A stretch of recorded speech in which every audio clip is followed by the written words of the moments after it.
মানুষ নিজের দোষে বাস্তুর শুভত্ব নষ্ট করে। অনেক সময় বাড়িতে আচার বিচার মানা হয় না। বাড়ি হলো একটি মন্দির, তাই এখানে অনেক আচার বিচার মেনে চলতে হয়। দেখা যায় অনেক সময় বাড়িতে চালচলনের ভুলের জন্য অশুভত্বের লক্ষণ পাওয়া যায় বা অশুভত্বের ছোঁয়া এই বাস্তুতে আসে। সবসময় মনে রাখতে হবে, বাস্তু হলো শান্তিপূর্ণভাবে সুখে বসবাস করার জায়গা। কিন্তু কোনো সদস্য বা বাড়ির মালিক যদি সেই রকম মানুষ না হন বা কোনো আচার বিচার না মেনে চলেন, তাহলে বাস্তু ঠিক হওয়া সত্ত্বেও বাস্তুর দোষ সৃষ্টি হয়। বাস্তুশাস্ত্রের নিয়ম মেনে বাড়ি করা হলেও আচার বিচার ভুলের জন্য দিনের পর দিন অশুভত্বের ছোঁয়ায় জড়িয়ে পড়ে।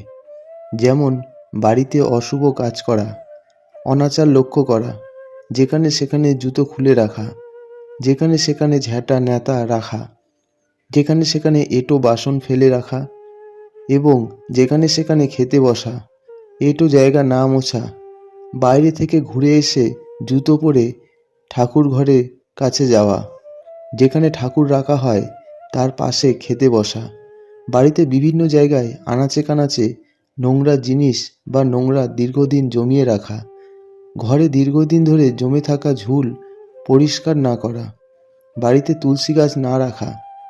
মনে রাখবেন, তুলসী গাছ দিন ও রাত্রির দুবেলাতেই অক্সিজেন ত্যাগ করে, ফলে বাতাসকে শুদ্ধ রাখে ও বাড়ির পরিবেশকে ঠিক রাখে।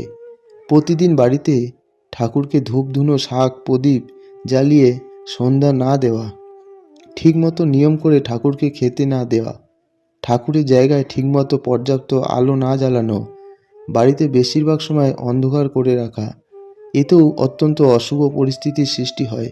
কারণ সবসময় মনে রাখতে হবে, দেবদেবীরা সর্বদা আলোর দিকে থাকেন এবং যে কোনো অশুভ এনার্জি সর্বদা অন্ধকারে থাকে।